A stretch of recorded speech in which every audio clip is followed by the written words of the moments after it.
Hello, Walking the Ropes fans. I am Blake, and welcome to the next episode of Walking the Ropes Wrestling Review for AEW Rampage from Chicago, Illinois. In today's show, we have a debut 7 years in the making, hard-hitting tag action, a strong showing, and young stars shine in the main event. But before that, make sure to check out Walking the Ropes Linktree for all things Walking the Ropes.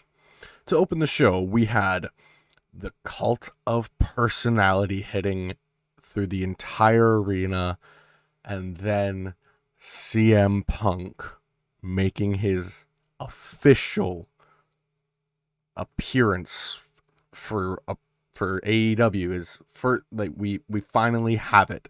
CM Punk is in AEW. Makes his way to the ring. He starts talking, and he says, "You guys know how to make a kid feel like Britt Baker in Pittsburgh." And he says, "I'm winging this. We are winging this. I didn't know what I was going to say, how I was going to feel, but I needed to feel it, and I feel you, Chicago. I hear you, Chicago. For 7 years, I've heard you." He says, "We have some catching up to do, but I have the time, and I'm not going anywhere." He says he understands if everyone's a little upset that he took so long as everyone realizes that he was never going to get healthy in the place he got sick in the first place. He then takes off his sweater and reveals the new first ever AEW CM Punk shirt and asks, "Can I tell you a story?" and sits cross-legged in the ring and continues. You see, I felt before like I had to leave. That was when I worked for Ring of Honor. August 13th, 2005 was my last match in Ring of Honor. I knew where I was going wasn't going to be easy for a guy like me. So August 13th, 2005, I left professional wrestling. But August 20th, 2021, I'm back. And man, is it good to see you back in the ring, Punk. I'm so excited to see you actually fight. And speaking of fighting, he starts running down what he wants to do. And he calls out Darby Allin. And of course, Allen's in the rafters with Sting. And he says he's good and always comes back. He says he's here to help for and you, Darby, are the first on his list. He says Darby likes danger, and there's nothing more dangerous than fighting CM Punk in Chicago.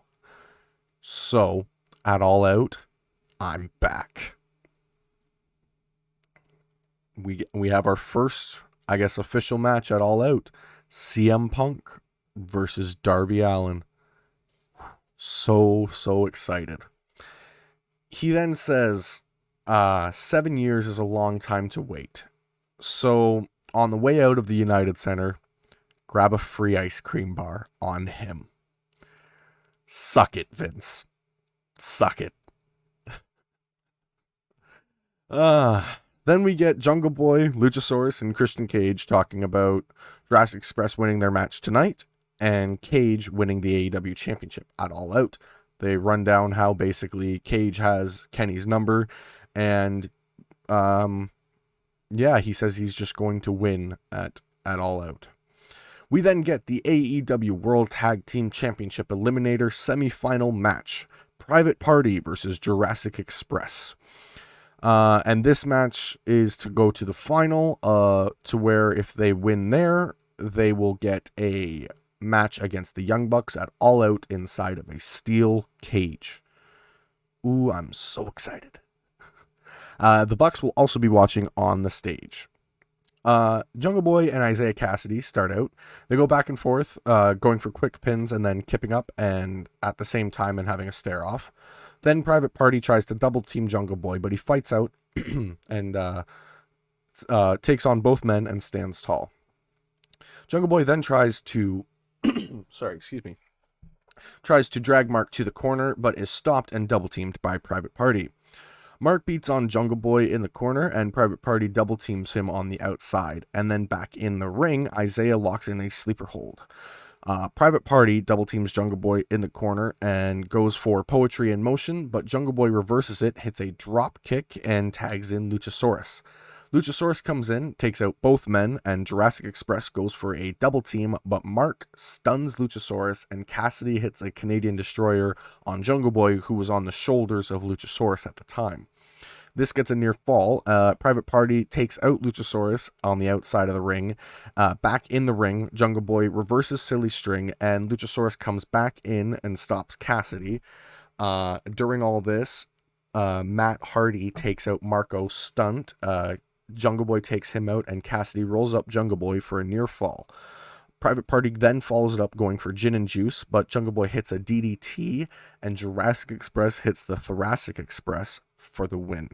Jurassic Express defeats Private Party to move on to the finals of the Eliminator Tournament to go on at All Out. My Malteser scale, I gave it a 3.25 out of 5. It was a solid match. It could have gone a bit longer, but with only an hour, it makes sense.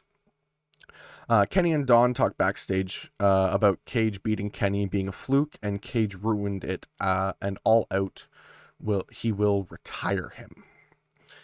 We then get a singles match, Jade Cargill versus Kiera Hogan, and if you don't know who Kiera Hogan is, she is of Impact Wrestling, well, formerly of Impact Wrestling, Fire and Flava. She was a Impact Knockouts champion, tag team champion.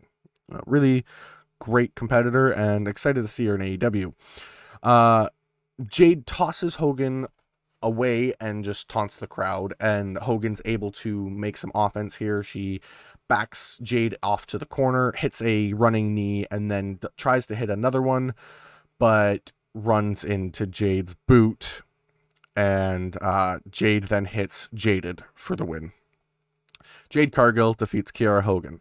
My Malteser scale, I gave this a 2 out of 5. I really wish Kiera got a bit more out of this match, but like I said, with it being an hour and we gave Punk about 20 minutes, which he totally deserved, I'm not upset with that at all. It's just the way certain matches have to be dealt with, and it still works. Obviously, we're setting up Jade to eventually face Britt Baker. Eventually down the line, I feel Britt has a few more challengers still before Jade, but yes. We then get Mark Henry talking to 2.0 and Daniel Garcia, and Garcia says that he has to beat Moxley tonight because of his bad knee from Wednesday. Moxley's bad knee, that is. 2.0 says Moxley's going to lose. And Moxley says that Garcia has a better chance of getting him pregnant than winning tonight. He says, "I'm sorry, Mark, but I'm going to hurt this kid." We then get the singles match, Jon Moxley with Eddie Kingston versus Daniel Garcia with 2.0. We get Moxley beating on Garcia into the corner and slams him down to the mat, and Moxley just starts to beat on Garcia from there. Garcia then takes Moxley out at the knee and targets his knee, and he's in control from there. But Moxley is able to trap the arm.